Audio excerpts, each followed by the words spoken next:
حضور اپنا کرتا مبارک اٹھا کر دکھاتے ہیں، وہاں 2 پتھر بندھے ہوئے۔ یہ ساری باتیں ہماری سیرت کے جلسے ہوتے ہیں تو اس کا موضوع کیا ہوتا ہے؟ حسن یوسف دم عیسیٰ ید بیضا داری، آنچ خوبہ ہمہ دارن تو طلحہ داری۔ اے محمد صلی اللہ علیہ وسلم، آپ کو جو تمام انبیاء کو جو خوبیاں دی گئی وہ ساری آپ کو دے دی گئی۔ یوسف علیہ السلام بہت حسین تھے، ان سے بڑھ کر حسن محمد کو عطا کر دیا گیا صلی اللہ علیہ وسلم۔ دم عیسیٰ ید بیضا، یہ ساری چیزیں اے محمد آپ کو عطا کی گئی۔ حسن یوسف دم عیسیٰ ید بیضا داری، آنچ خوباں ہمہ دارن تو طلحہ داری۔ لیکن میں یہ کہا کرتا ہوں کہ حضور کی یہ حدیث کوئی نہیں سنائے گا آپ کو۔ تمام نبیوں پر جو تکلیفیں آئی ہیں میں نے تنہا وہ ساری جھیلی ہیں، یہ حدیث نبوی ہے۔ بہرحال اس پوری بحث کا نتیجہ کیا ہے کہ یہ معجزوں سے نہیں ہوا ہے، یہ دعاؤں سے نہیں ہوا ہے۔ دعائیں بھی ہوئی ہیں، کوئی شک نہیں، اللہ کی مدد بھی آئی ہے، غزوہ بدر میں آئی ہے مدد، اور مدد کا رات دروازہ آج بھی بند نہیں ہے۔ چمن کے مالی اگر بنا لے موافق اپنا شعار، اب بھی چمن میں آ سکتی ہے پلٹ کر چمن سے روٹھی بہار، اب بھی فضائے بدر پیدا کر فرشتے تیری نصرت کو اتر سکتے ہیں گردوں سے قطار اندر قطار، اب بھی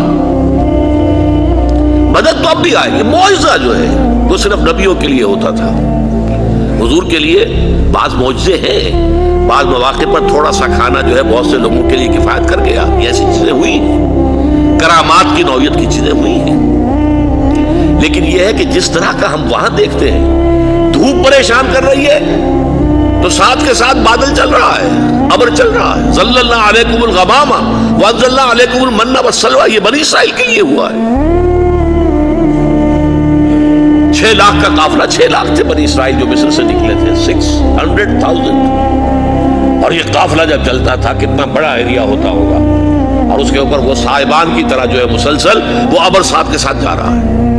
یہاں تو نہیں ہوا، یہاں جو کچھ ہوا ہے میرے الفاظ نوٹ کیجئے، زمین پر قدم بقدم چل کر ہوا ہے،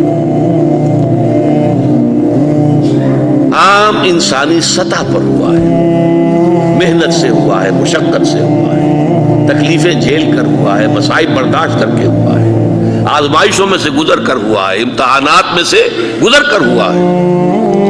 حضور کا اپنا خون 2 مرتبہ گرا ہے۔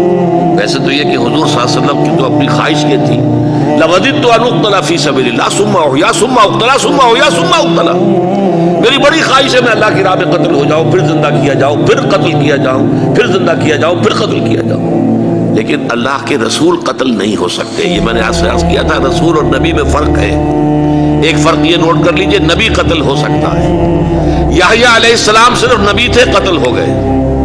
عیسیٰ علیہ السلام صرف نبی نہیں تھے، رسول تھے، رسولاً الی بنی اسرائیل، وہ قتل نہیں ہو سکتے تھے، وہ سولی نہیں چڑھائے جا سکتے تھے، انہیں زندہ آسمان پر اٹھایا گیا اور وہ دوبارہ آئیں گے۔ بہرحال یہ ہے میرے نزدیک تکمیل رسالت کا بھی دوسرا حصہ، اور اس کے لیے میں نے ایک عنوان اور قائم کیا ہے، معراج انسانیت کا مظہر ادب۔ کیوں؟ دیکھیے اللہ نے انسان کو پیدا کیا، آدم کو پیدا کیا، خلیفۃ اللہ بنایا، مسجود ملائک بنا دیا، تمام فرشتے ان کے سامنے جھکا دیے گئے۔ ایک سے زائد مقامات پر یہ الفاظ ہے، فسجد الملائکۃ کلہم اجمعون، 3 معنی میں۔ سجد الملائکۃ، تمام فرشتوں نے سجدہ کیا، کلہم، ان سب نے کیا، اجمعون، سب نے مل کر کیا۔ لیکن اس انسان کے اندر اللہ نے کیا کیا قوتیں رکھی ہیں، اس کا صحیح مظہر جو ہے وہ شخصیت محمدی ہے صلی اللہ علیہ وسلم۔ انسانیت کی عظمت اس کو دیکھنا ہو، اس کا نمونہ دیکھنا ہو تو وہ محمد عربی صلی اللہ علیہ وسلم۔ علامہ اقبال نے ایک شعر کہا تھا غالب کے بارے میں، فکر انسان پر تیری ہستی سے یہ روشن ہوا، ہے پرے مرغ تخیل کی رسائی تا کجا۔ اے غالب، تیری شخصیت کی وجہ سے انسان کی سوچ پر یہ بات کھلی کہ انسان کا تخیل جو ہے کہاں تک جا سکتا ہے۔ یہ تیرے اشعار سے معلوم ہوتا ہے کہ تخیل جو ہے انسان کا کہاں سے کہاں پہنچ سکتا ہے۔